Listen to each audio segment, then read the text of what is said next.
Let's make sense of what's happening there in between the US and Venezuela. We're joined by Jeenah, who's a senior researcher at the Mapungubwe Institute. Naeem, good morning to you. Welcome to the program. Thank you for your time. I guess everyone else has been wished a Happy New Year, so I'm going to do the same to you as well. I hope it's a good one for you.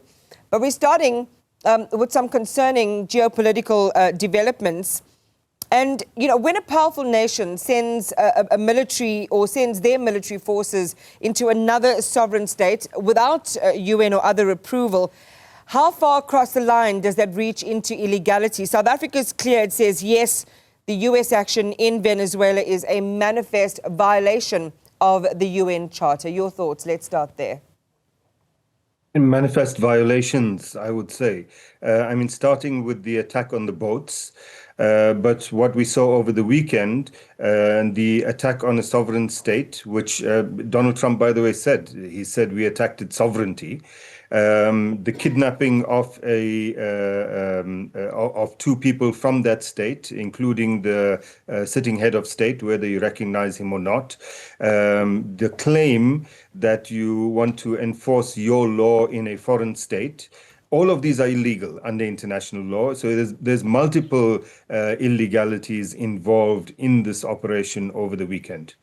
Let's talk about the raison d'etre that the US has given for this action. They say it's all about stabilizing Venezuela.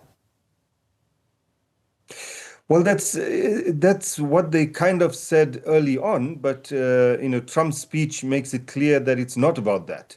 There's two things that they're saying now as being the main kind of reasons. The one is, and this is why they presenting this whole thing as a Department of Justice operation that the military just assisted with. They're saying that it was law enforcement because Maduro is wanted under American law. So that's the first thing they're saying. And the second thing they're saying, which came out very clearly and was emphasized repeatedly in Trump's speech, was that it's about the oil.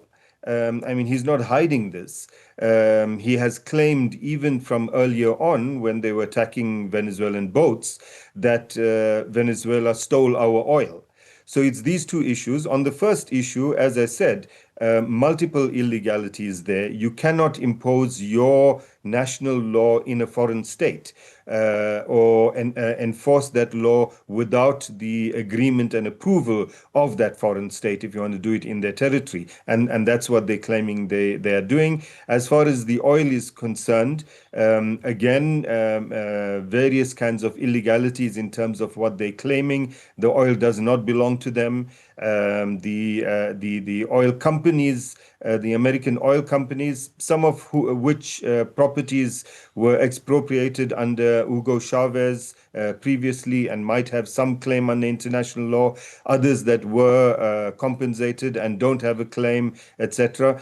But those companies themselves, by the way, were blindsided because they were not consulted about the operation, and Trump announced that they will now take over repairing all the facilities there, and that costs a lot of money, and they didn't know that they were going to be asked to do that. The President of the United States, Naeem, we'll circle back to both those themes in just a moment as we begin to look to the expectations from the UN Security Council emergency meeting. But President Trump also said that the US would, quote, run Venezuela, at least for the time being. And this, of course, reaches into the country's autonomy and, other issues, as well as its national dignity. But how should ordinary Venezuelans understand what Trump means when he says we will run their country? And what could it actually look like? So I think among ordinary Venezuelans, it's clear that there's a divide. Those who support their sovereignty and support the current government and the Maduro government are very angry and feel that this is a violation of their sovereignty. And under international law, they are correct. Those who support the opposition feel that this means that Trump will somehow, quote unquote, be liberating them. Unfortunately for that second lot, what Trump has said gives no indication of that. I mean, he says that the Americans are going to be running Venezuela for the foreseeable future, but doesn't explain what that means. And in fact, accepted that part of what that means is that the deputy president would be sworn in as president and she would become head of state. The deputy president is a hardcore Chavista, a hardcore supporter of the of Maduro's party, and she's made that clear since she was made president. She was sworn in. She made it clear that, as far as she's concerned, the legitimate president of Venezuela is Nicolas Maduro. And the Minister of Defense has made it clear that the operation was, as far as he was concerned, illegal, a violation of their sovereignty, they reserve their rights, etc. So it's very unclear about what Trump really means when he says that they will control Venezuela. What it seems to mean, and again, this emphasis that he had in his speech, what it seems to mean is that, let them go along and have their own government and do their own thing, but we want the oil. We want control over the oil. That's what it seems to mean. And then his claim about how, much more oil will be extracted than already is, and that'll be good for Venezuelans, etc., is patently rubbish, of course. We heard Iraj Abedian, our economist, talk to Arabella earlier, talking about America's own self-sufficiency when it comes to oil, to the point where they can be exporters of oil. But as you say, by Trump's own admission, doubling down on that message around the oil interest in Venezuela. We know the country also has the world's largest proven oil reserves, but also, Naim, it sits at the crossroads of the U.S.'s strategic influence in Latin America. And we think about, the U.S.'s own long history of interventions in Latin America. I think in one article I read, it might have been in the Daily Maverick, with Peter Fabricius, the invasion of Panama 37 years ago. There's some echoes between what's happened now with Nicolas Maduro and Manuel Noriega, who was also accused of drug running. What new chapter does this open up in the region?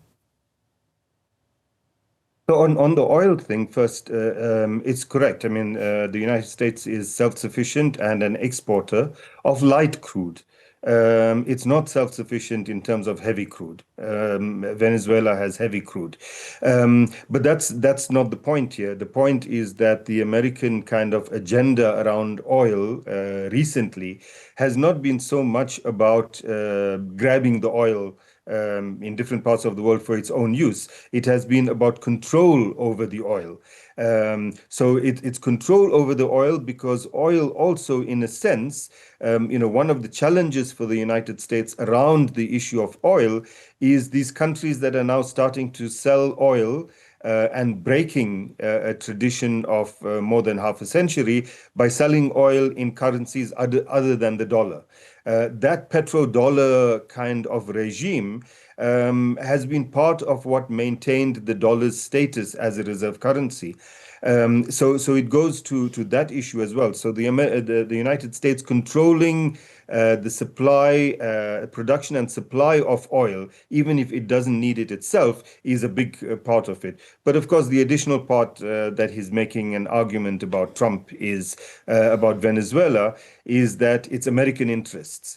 And so wherever American interests are threatened, the United States believes that it has the right to go in and reestablish the dominance of those interests. And that should be worrying for anyone or any state, any country where there are American interests and American companies that are present.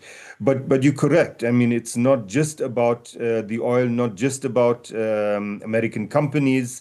It's also the geopolitical thing. Partly it's about trying to get to ensure that China, which is the big enemy of the United States, although the new national security assessment regards China now as more of an economic rival than a grand geopolitical enemy as in the past. But still, China is the big enemy for the US, and China has very close relations with Venezuela. China is, as far as the US is concerned, a threat in that region. Remember the whole kerfuffle about the Panama Canal, wanting to rename that, wanting to grab that, etc. China is now working out ways in which it can fly its aircraft across the Pacific directly, cutting down time, cutting down costs, etc. So there's a whole range of things about China that capturing Venezuela and establishing American or US dominance again within Latin America would accomplish. I mean, it really is an important time for the world to apply its mind in this context with this president and the developments in Venezuela and what it might mean for their nations, sovereign nations. But we do have this meeting that is happening in the UN Council today, which South Africa has also supported and called for, the Security Council. But it is, Naeem, the same council in which the United States has the power of veto. So realistically, you know, what could the outcomes of a meeting like this have? Well, it will not pass a resolution against the United States because it will be vetoed by the US. But unlike in the Noriega case, where the UN Security Council did take a decision or did proclaim against the United States, on this occasion, remember that this happened, 36 hours or so ago, and more than 24 hours at least. And what has been the response of other permanent members of the United States, apart from Russia and China? Those two have condemned it, but the others have been quite quiet. In fact, Emmanuel Macron of France issued a statement basically welcoming the deposing of Maduro, his capture, and talking about, you know, the possible new democratic move in Venezuela and how France was willing to assist that, etc.